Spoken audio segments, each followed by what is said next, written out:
आप सभी को नमस्कार। आज मैं आप सभी के समक्ष एक कहानी लेकर आई हूँ कि ऋषि दुर्वासा ने श्री कृष्ण की परीक्षा कैसे ली। तो श्रवण करते हैं ये कहानी। एक बार श्री कृष्ण के गुरु दुर्वासा ऋषि अपने शिष्यों के साथ कहीं जा रहे थे। रास्ते में किसी जंगल में रुककर उन्होंने आराम किया। समीप ही द्वारिका नगरी थी। दुर्वासा ऋषि ने अपने शिष्यों को भेजा कि श्री कृष्ण को बुला कर लाओ। उनके शिष्य द्वारिका गए और द्वारिकाधीश को उनके गुरुदेव का संदेश दिया। संदेश सुनते ही श्री कृष्ण दौड़े दौड़े अपने गुरु के पास आए और उन्हें प्रणाम किया। आवभगत पश्चात श्री कृष्ण ने उनसे द्वारिका चलने के लिए विनती की, लेकिन ऋषि दुर्वासा ने चलने से मना कर दिया और कहा कि हम फिर कभी आपके पास आएंगे। श्री कृष्ण ने पुनः अपने गुरुदेव दुर्वासा ऋषि से विनती की। तब दुर्वासा ऋषि ने कहा कि ठीक है कृष्ण, हम तुम्हारे साथ चलेंगे, पर हम जिस रथ पर जाएंगे उसे घोड़े नहीं खींचेंगे। एक ओर से तुम और दूसरी ओर से तुम्हारी पटरानी रुक्मिणी ही रथ खींचेगी। श्री कृष्ण उसी समय दौड़ते हुए रुक्मिणी जी के पास गए और उन्हें बताया कि गुरुदेव को तुम्हारी सेवा की जरूरत है। रुक्मिणी जी को उन्होंने सारी बात बताई और वह दोनों अपने गुरुदेव के पास आए और उनसे रथ पर बैठने के लिए विनती की। जब गुरुदेव दुर्वासा ऋषि रथ पर बैठे तो उन्होंने अपने शिष्यों को भी उसी रथ पर बैठने के लिए कहा।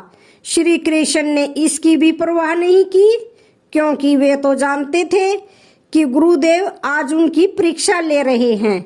रुक्मिणी और श्री कृष्ण ने रथ को खींचना आरंभ किया और उस रथ को खींचते खींचते द्वारिका पहुंच गए। जब गुरुदेव ऋषि दुर्वासा द्वारिका पहुंचे तो श्री कृष्ण ने उन्हें राज सिंहासन पर बिठाया, उनका पूजन और सत्कार किया। इसके बाद 56 प्रकार के व्यंजन बनवाए और अपने गुरुदेव के सम्मुख रखे।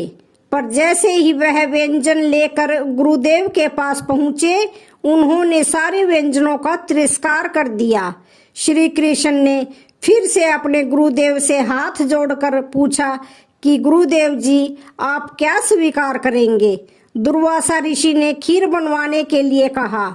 श्री कृष्ण ने आज्ञा मानकर खीर बनवाई। खीर बनकर आई।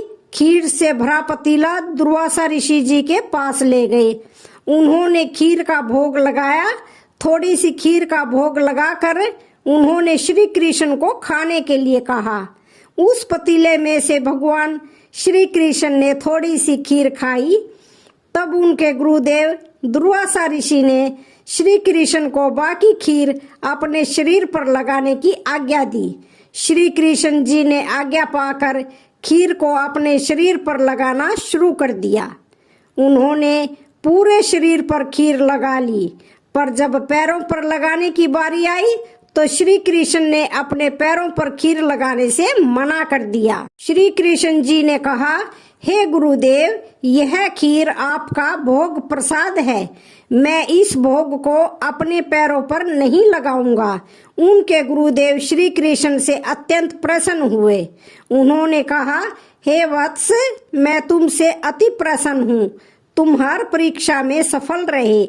मैं तुम्हें आशीर्वाद देता हूँ कि पूरे शरीर में तुमने जहाँ जहाँ खीर लगाई है वह अंग वज्र के समान हो जाएगा। इतिहास साक्षी है कि महाभारत के युद्ध में कोई भी अस्त्र शस्त्र श्री कृष्ण का बाल भी बांका नहीं कर पाया था, परंतु जरा का तीर इन्हीं कोमल पैरों में लगा और श्री कृष्ण ने भूलोक का त्याग किया। इसलिए ठाकुर जी के चरण कमल अति कोमल हैं और उनसे प्रेम करने वाले साधक इन युगल चरण कमलों को अपने हृदय रूपी सिंहासन पर धारण करने के लिए जीवन भर प्रयास करते रहते हैं। तो आज की ये कहानी जानकारी कैसी लगी? वीडियो अच्छी लगे तो चैनल को लाइक शेयर सब्सक्राइब जरूर करें। धन्यवाद।